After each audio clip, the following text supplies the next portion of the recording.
Me encuentro en Chiang Rai, en el norte de Tailandia, pero no en el Templo Blanco, ni tampoco en el Templo Azul. Hoy nos encontramos en un lugar con un pasado oscuro y un presente tenebroso, el Triángulo de Oro.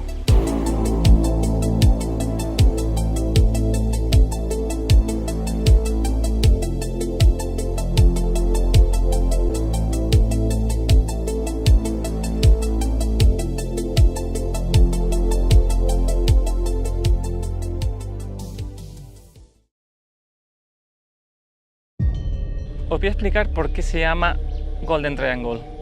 Primero, el triángulo, porque aquí confluyen tres países.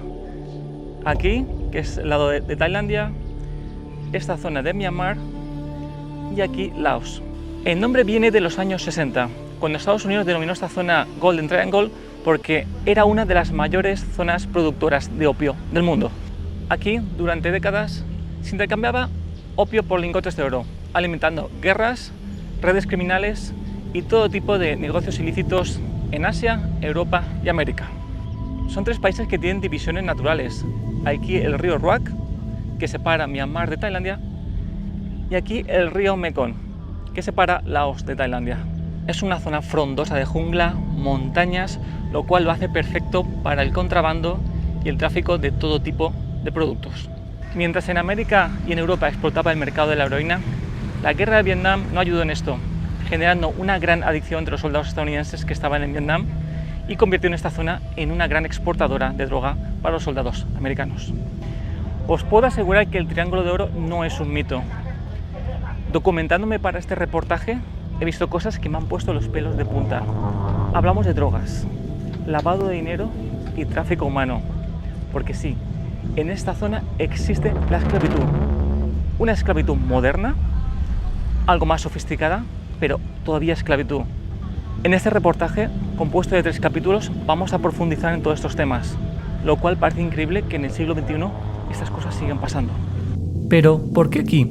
¿Qué convirtió a estas tierras en uno de los mayores centros del crimen de la historia? No fue casualidad, fue una combinación, una orografía montañosa e indomable, la pobreza extrema de sus pueblos, una herencia de guerras olvidadas y sobre todo un mundo exterior sediento de opio y heroína. Después de la Revolución Comunista en China, miles de soldados derrotados del Kuomintang, los soldados huidos del ejército nacionalista chino, se refugiaron en estas selvas. No tenían patria, no tenían ningún tipo de futuro. Lo que sí tenían era acceso al cultivo de amapola, rutas clandestinas y las armas para protegerlas. El opio se convirtió en su moneda, en su forma de sobrevivir, y más tarde en su imperio.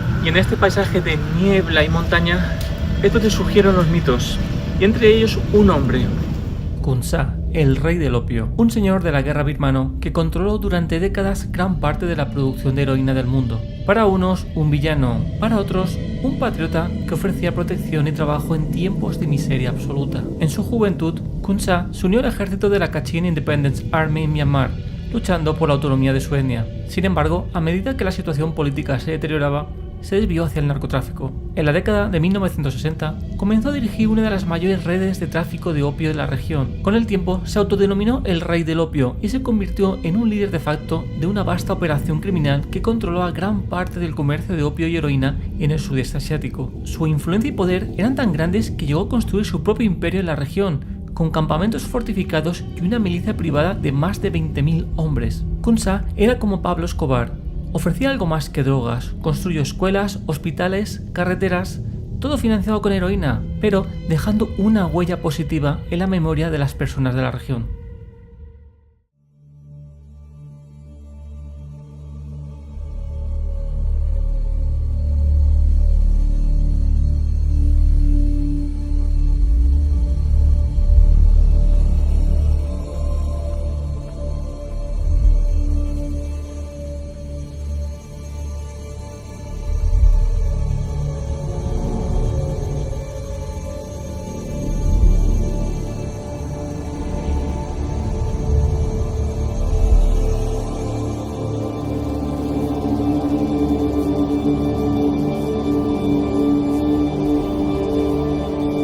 encontramos en el campamento de Khon Sa, en Mae Phuong Lan, en la provincia de Chiang Rai, en Tailandia.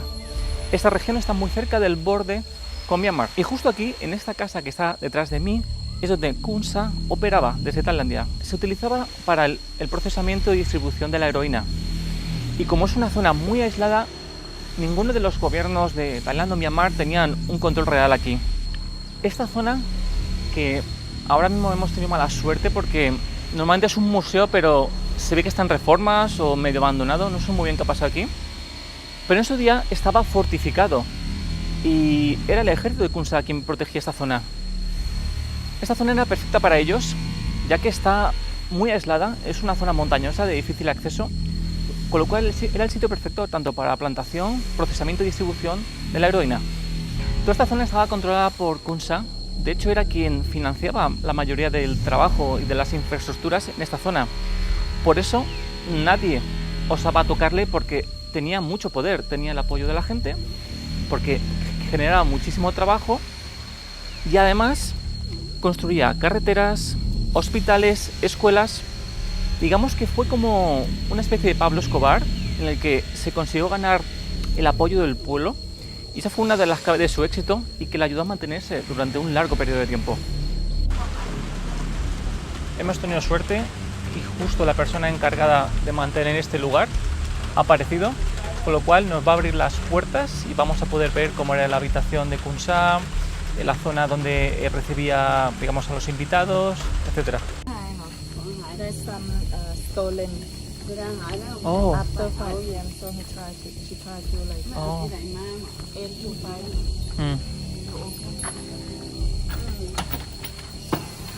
I was scared. I thought I was Spider-Man.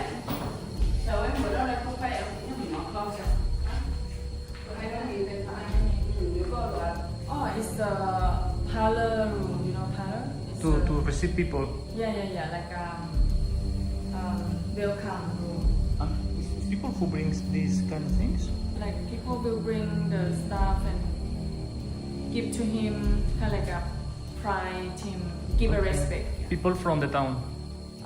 คนจากที่ไหนล่ะคะที่มาหาเขา เขาอยู่มาอยู่ไรมออยู่ เบอร์มิ จัง ส หวัดอยู่ลาดเชียว ละอะไรนะ ลาดเชียว ลาชวง ที่เขายิงกันเดี๋ยวนั่นน่ะ อ๋อ the place that they are shooting now La Chuang in Burma now they are shooting they come here to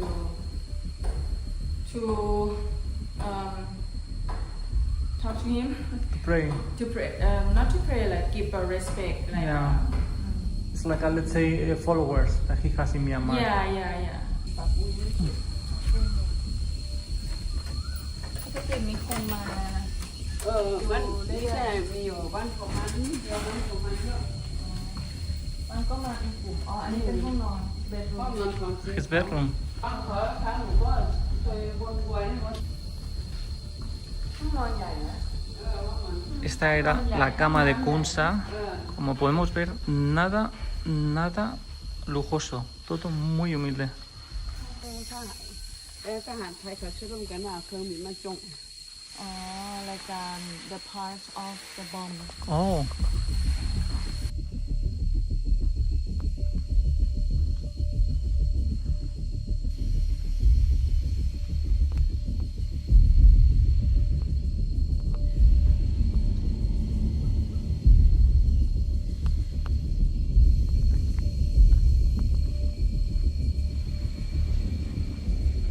Y esto es con lo que me refería, que es una figura también respetada en esta región. Si nos fijamos aquí, estos son ofrendas. Estas son las típicas ofrendas que se ponen en las casas de espíritus, que por cierto, si no sabéis lo que son, deberíais ver este vídeo, para honrar al espíritu, a Buda o en este caso a la figura de Khon Sa. Porque como digo, aparte de ser un narcotraficante, también invirtió mucho en infraestructuras en la ciudad, lo cual le hizo ser querido por mucha gente. Y esto puedo decir que es bastante reciente.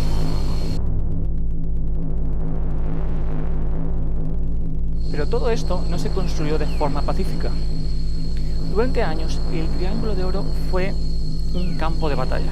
Las fuerzas militares tailandesas atacaron una caravana de opio. Al menos 10 hombres murieron. En los años 70 y 80 esto fue el escenario de una guerra silenciosa. Las montañas de Birmania, el norte de Tailandia y Laos se convirtieron en campos de batalla. Señores de la guerra, el ejército de Myanmar, guerrilleros del Kuomintang, todos luchaban por la distribución de la heroína. Al principio, el opio era solo una flor cultivada por las tribus locales, pero pronto este cultivo se convirtió en un negocio internacional de miles de millones de dólares, con consecuencias devastadoras para las personas que vivían aquí. La violencia de las bandas armadas, la presión de los diferentes ejércitos y la corrupción a todos los niveles convirtieron a estas tierras en un caldo de cultivo de sangre y sufrimiento.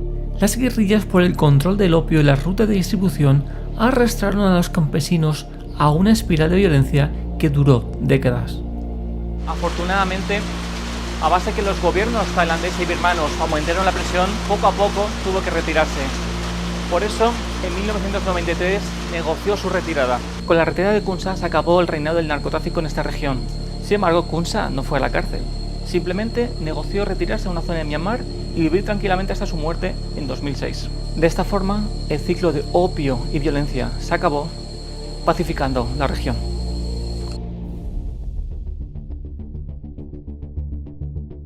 A finales de los años 90, el tráfico de heroína comenzó a disminuir. Las políticas internacionales, las presiones de gobiernos y la creciente intervención de las fuerzas armadas afectaron las rutas de la heroína. Pero el vacío de poder nunca fue completo. Fue entonces cuando una nueva droga ocupó el espacio dejado por el opio: la metanfetamina. Esta droga tiene muchas ventajas. Es más barata y con efectos más prolongados. No depende de los cultivos de amapola y al tener forma de pastilla es fácil de camuflar y distribuir masivamente. Las fábricas en la región producían metanfetamina en grandes cantidades, a menudo en laboratorios improvisados.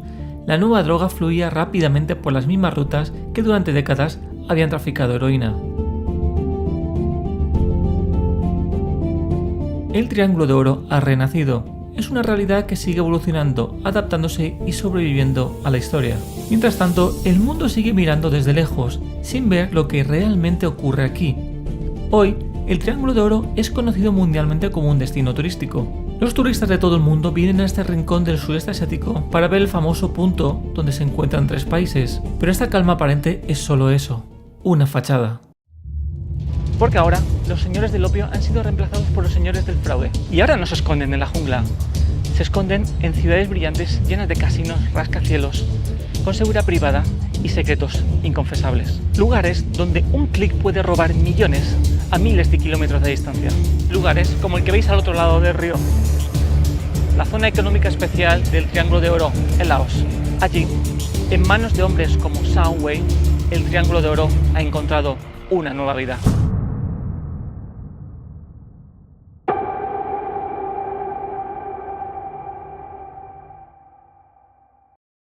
En el capítulo anterior hablábamos de la historia del Triángulo de Oro, una historia de guerra y opio, con su ascenso y su caída. Pero el Triángulo de Oro nunca desapareció, simplemente evolucionó. Y hoy, en este capítulo, nos vamos a adentrar en la zona económica especial del Triángulo de Oro, en Laos, cuna del narcotráfico, lavado de dinero y cibercrimen a nivel mundial. A principios de los años 2000, cuando la guerra contra las drogas intensificó su presencia en la región, Laos comenzó a implementar un plan audaz: la creación de una zona económica especial, o también conocida como la Golden Triangle Special Economic Zone. El objetivo oficial era claro: promover la inversión extranjera, aumentar el comercio internacional y revitalizar la economía local. Laos, uno de los países más empobrecidos de toda Asia, deseaba salir de la sombra de las economías informales que habían dominado la región durante décadas. Se esperaba que esta zona económica especial fuera un polo de desarrollo para el sudeste asiático. Entre las atracciones más destacadas se encontraban grandes resorts, casinos de lujo y un puerto libre de impuestos. Pero lo que comenzó como un plan para revitalizar la región olvidada rápidamente se convirtió en algo más sombrío, con una conexión directa al pasado oscuro de este lugar. Laos creó esta zona para combatir la pobreza, pero el control se perdió rápidamente. Lo que iba a ser una solución terminó atrayendo de nuevo el crimen organizado. Ya he cruzado la frontera, ya me encuentro en la zona económica especial del Triángulo de Oro en Laos, y justo en el borde nos han recomendado un hotel de 4 estrellas por muy buen precio, alrededor de 30 euros, 4 estrellas al lado del casino. La verdad que el hotel está espectacular. Lo que no ha sido tan espectacular es que me han clavado casi 54 euros por la entrada. No sé si porque concretamente a los españoles o a algunas nacionalidades occidentales nos cobran más o cuál es el motivo, pero ha sido bastante caro. Aquí todo va con cash. Aquí no puedes pagar con tarjeta ni con código QR ni nada. Todo en cash. Y puedes utilizar bastante el baht tailandés, que es la moneda de Tailandia, pero sobre todo el yuan. Aunque en Laos la moneda oficial es el kip, aquí todo va con yuan chino, porque es territorio chino, está bajo control chino y las empresas son chinas. De hecho, una de las cosas que más me ha llamado la atención cuando llegamos es, primero, que no te comprueban para nada el equipaje, puedes llevar cualquier cosa y en la frontera no te comprueban nada. Y luego, cuando veníamos hacia el hotel, los coches van por la derecha, a diferencia de los países de la región, que se conduce por la izquierda. Y es porque en China se conduce por la derecha. Tienen las mismas reglas que en China. Otra cosa que ha llamado la atención es que este lugar recuerda un poco a la vibra de Macao. Está todo nuevo, limpio, edificios muy vistosos con temáticas europeas. Y la sensación de que está todo nuevo, muy buena calidad, mucho lujo, pero está vacío. No hay casi coches, solo unas cuantas motos, no hay casi gente en ningún lado, como mucho algún que otro turista chino, pero no hay vida aquí. Está completamente vacío. Así que vamos a explorar un poquito más la zona, a ver cómo es el Triángulo de Oro. Como iba diciendo, el lugar está completamente vacío. No hay nadie, salvo 4 turistas perdidos en esta zona. Apenas el tráfico, no hay gente. Una cosa que me llama muchísimo la atención.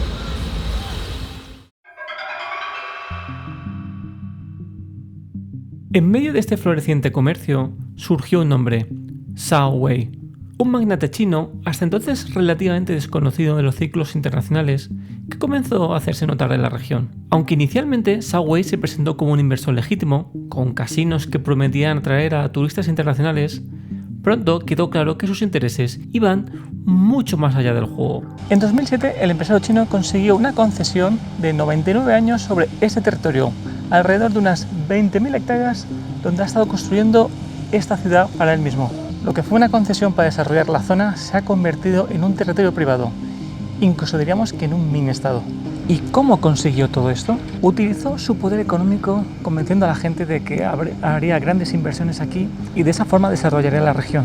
Además, la falta de infraestructura local permitía que esta fuera una zona sin control alguno. Y, aunque esto no está demostrado, también se habla de que hubo pagos bajo manga para que le concedieran todo este terreno. Zhao Wei no es solo propietario de complejos turísticos, él le vincula con una red internacional de blanqueo de capitales. Existen informes de la Interpol y de otras agencias de inteligencia que dicen que aquí, bajo la capa de los casinos, existe la mayor red de blanqueo de capitales de toda Asia. Pero este imperio de casinos no solo sirve como tapadera para el blanqueo de capitales, en realidad también está vinculado a cibercrimen, estafas a gran escala y manipulación financiera. Pero sin duda su mayor logro es conseguir que este lugar se haya convertido en el epicentro de operaciones del crimen lejos del ojo público. Nadie sabe qué es esta zona. Su poder ha crecido tanto que se le considera el principal arquitecto de todo lo que se cuece aquí. Y es difícil determinar si las leyes de Laos, Tailandia o Myanmar pueden hacer algo aquí.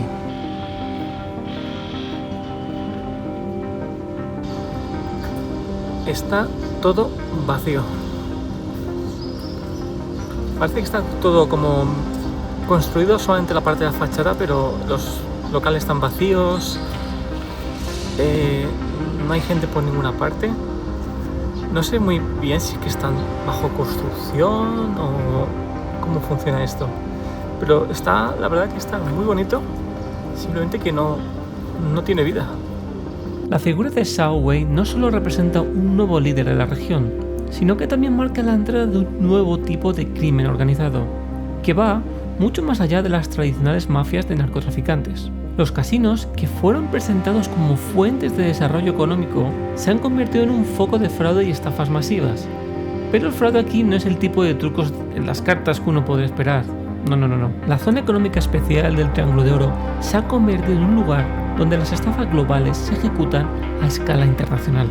Disculpadme que no eleve mucho la voz, pero es que no quiero llamar la atención aquí hablando de temas que no debería. Pero algo muy importante es que el fraude online es uno de los mayores negocios de esta región. Aplicaciones de móviles falsas, casas de apuestas manipuladas, phishing, todo tipo de tácticas es lo que se practica en muchos de los casinos de aquí y edificios de oficinas. Esas organizaciones no operan a la sombra, incluso publican puestos de trabajo para venir a trabajar aquí, convirtiendo el cibercrimen en uno de los mayores negocios de esta región. Algunos incluso piensan que puede haber superado a las drogas, convirtiendo esta región en la capital mundial del cibercrimen. Pero si algo que ha mantenido a la región siempre en activo ha sido el lavado de dinero. La zona ha conseguido atraer a muchísimos inversores debido a su política de baja en impuestos y la falta de supervisión financiera. Y no estamos hablando solamente de dinero negro procedente del narcotráfico, también hablamos de grandes corporaciones que se han instalado aquí. Muchas veces el dinero fluye a través de empresas fantasmas, empresas con propiedad compartida y todo tipo de transferencias bancarias un tanto sospechosas.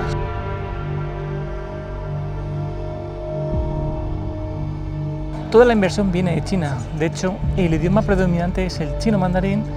El yuan es la moneda que más se utiliza en esta región. La mayoría de turistas son chinos e incluso el personal que trabaja en la mayoría de los puestos de trabajo son chinos. En la práctica es una zona gris, territorio laosiano, pero controlado por intereses chinos. Y aquí es donde uno se hace la gran pregunta. Si Laos ha delegado esto a China, ¿por qué el gobierno chino permite esto? Aunque Huawei ha sido sancionado por el Tesoro de Estados Unidos por blanqueo de dinero, narcotráfico y tráfico humano, China ha decidido mirar hacia otro lado. Nadie sabe muy bien por qué. Se piensa que es por varios motivos. Uno de ellos es porque que gente china esté controlando esta zona del sudeste asiático es geopolíticamente estratégico, con lo cual no les interesa perder poder e influencia aquí. Otra es que este señor tiene mucha influencia en el gobierno chino y por eso es intocable. Otro motivo es que puede ser que a Pekín realmente le interese esta zona porque tiene intereses económicos. Y además, algo que también es importante, si el gobierno chino interviniera aquí, se podría montar un escándalo internacional, lo cual podría dañar la reputación de China, como, digamos, un mafioso chino está liándola la que está liando en esta zona.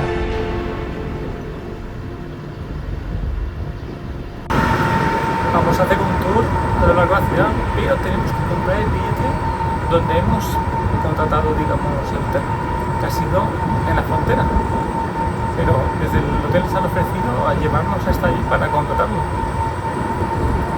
Gratis, increíble.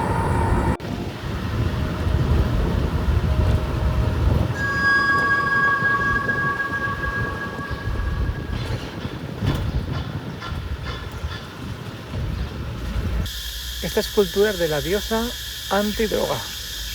Curioso para esta zona. Y como es habitual, está todo vacío. No hay aquí ni un alma.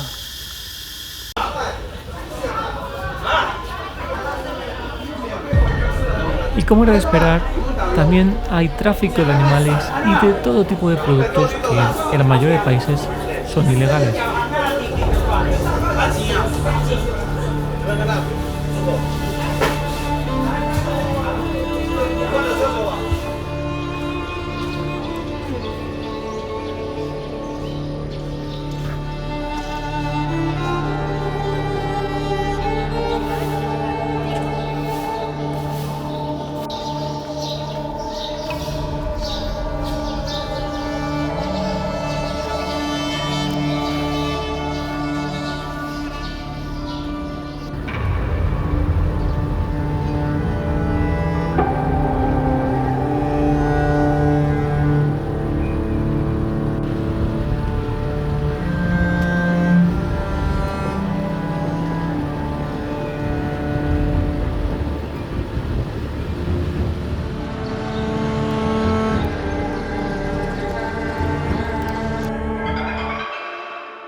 El Triángulo de Oro ha cambiado. Lo que antes era un bastión del cultivo de opio y narcotráfico, ahora es una zona económica que se presume moderna y próspera. Sin embargo, ese renacer económico ha ocultado una realidad aún más sombría. El Triángulo de Oro ha renacido, pero lo ha hecho sobre los cimientos de la corrupción, el crimen organizado y la explotación. Y mientras la zona se llena de luces brillantes, de complejos turísticos y casinos de lujo, el Triángulo de Oro sigue siendo el centro de un imperio del crimen, que cada vez parece más difícil de erradicar. Lo más aterrador de todo esto es que el crimen organizado que se lleva a cabo en el Triángulo de Oro no se limita al fraude o al lavado de dinero.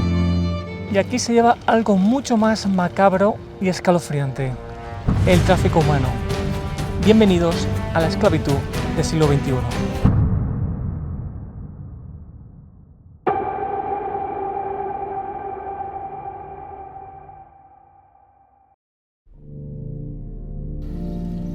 Quise pasear en la parte de la ciudad donde están los centros de estafas, pero no me atreví a grabar casi porque había mucha seguridad privada y siendo el único blanco de la ciudad llamaba demasiado la atención. Con las historias tan turbias que había escuchado, me daba bastante miedo de que me pararan y me quitaran el pasaporte, por lo que preferí no arriesgar y contaros todo una vez fuera del Triángulo de Oro. Aún así pude captar disimuladamente con el móvil en la mano algunos de los edificios que encierran a personas, fácilmente identificables por las rejas en las ventanas y la seguridad en las entradas.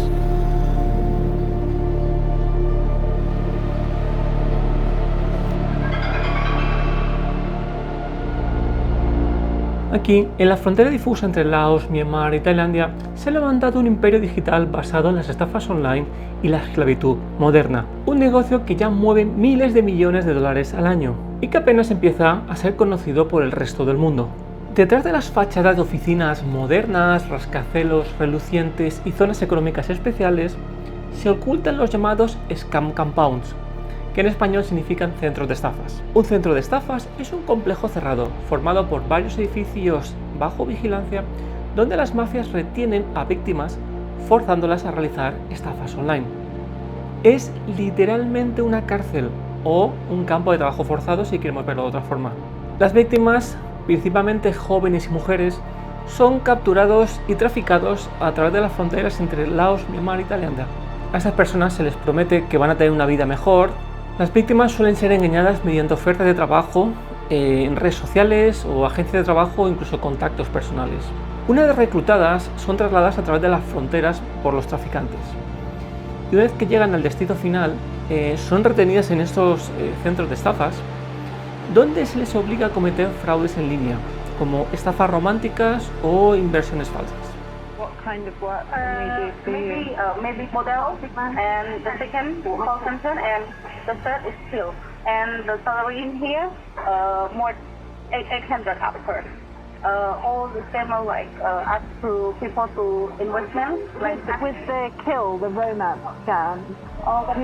Who is the best country to target for Bangladesh? Bangladesh. Yeah, you take money from that because they don't like nobody gets arrested. Right, no, the police won't stop anybody. The police? Yeah. No, I never see the police come inside.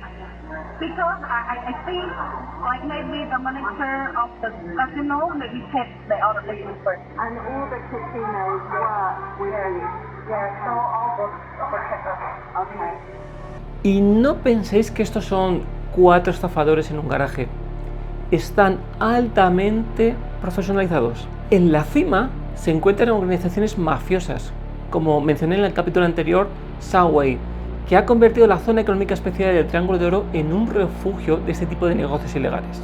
Las ganancias obtenidas se transfieren a través de criptomonedas, difíciles de rastrear, sobre todo cuando hay diferentes países y jurisdicciones implícitos, y se blanquean mediante los casinos ilegales y empresas pantalla que existen en el Triángulo de Oro.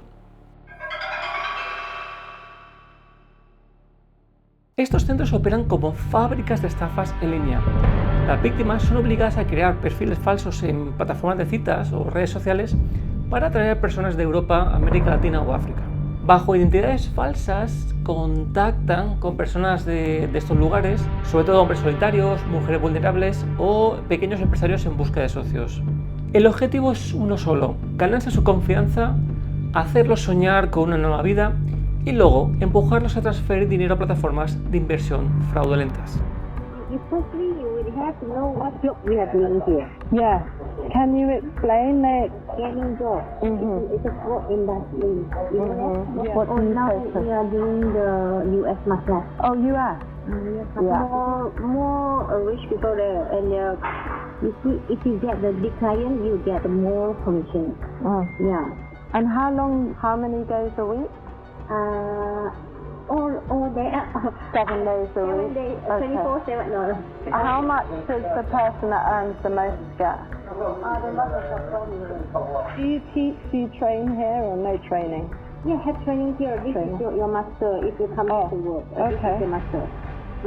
He is the guy with experience to kill the client for like billions of money. What kind of script do you follow? What? How to win the man's heart, how to check in the first day, in the second day, in the third day, all he can teach you. He will teach you. Yeah. Like why would you take the dice? The dice. The first thing you do, and then you ask him what problem, why you work with the girl. If the man can tell you the inner world, the thinking, that is they will. You already grow deep in this die card. Cada sonrisa fingida, cada palabra de amor escrita en un chat, cada llamada que parece cercana y sincera, forma parte de un plan frío y premeditado. Esta técnica se conoce como pig butchering, o en español será algo así como engordar al cerdo antes del matadero, que básicamente es llenar a la víctima de promesas falsas hasta exprimirle el último céntimo.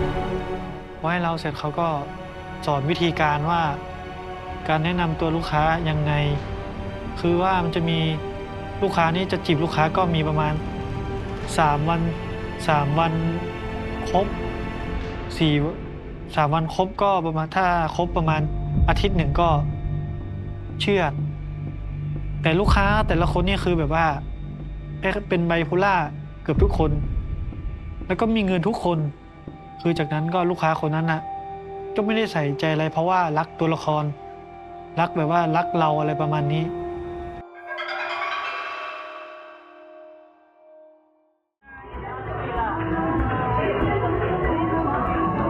Vietnam people, mostly are Chinese people. All is like this, almost like this. My friends from Vietnam also like this. Las víctimas son sometidas a jornadas laborales extremas, con salarios inexistentes o muy bajos, y enfrentan amenazas físicas, psicológicas, si no cumplen con los objetivos o las cuotas diarias de estas estafas. Algunos son forzados a convertirse en reclutadores de nuevas víctimas, perpetuando el ciclo de explotación. Los reclutadores suelen ser personas de confianza o compatriotas de las víctimas, lo que facilita el engaño. Y desgraciadamente no todos logran salir, pero los pocos que lo consiguen relatan historias de terror. Días interminables frente a las pantallas, bajo amenazas constantes, golpes por no cumplir las cuotas de estafas, amenazas de muerte. Algunos han visto como compañeros de trabajo eran vendidos como mercancía, como castigo. Para la gente que consiguió escapar, la libertad no llega fácilmente. Muchos llegan a casa arruinados, endeudados, destrozados psicológicamente. Incluso muchas veces son las familias las que tienen que pagar un rescate para liberarlos. Las denuncias internacionales se acumulan. Naciones Unidas, ONGs, periodistas, todos alertan sobre la magnitud de esta tragedia. Pero en el Triángulo de Oro, las estructuras de poder son complicadas. En muchos casos son los propios gobiernos locales los que se benefician del dinero que fluye de estas estafas, o simplemente tienen miedo a enfrentarse a estas mafias que controlan los territorios. Ya explicamos en el vídeo anterior por qué China permite esto. Al final, intereses o por no querer lidiar con el escándalo que supondría levantar esta liebre. Mientras la comunidad internacional se distrae con otros conflictos, una nueva forma de crimen organizado florece en el corazón del sudeste asiático. El Triángulo de Oro, antaño símbolo del tráfico de opio, ha evolucionado. Ahora los delincuentes ya no necesitan armas, solo necesitan un ordenador, un teclado y la soledad de millones de personas vulnerables en todo el mundo. Y este es el futuro oscuro que nos aguarda si seguimos mirando hacia otro lado.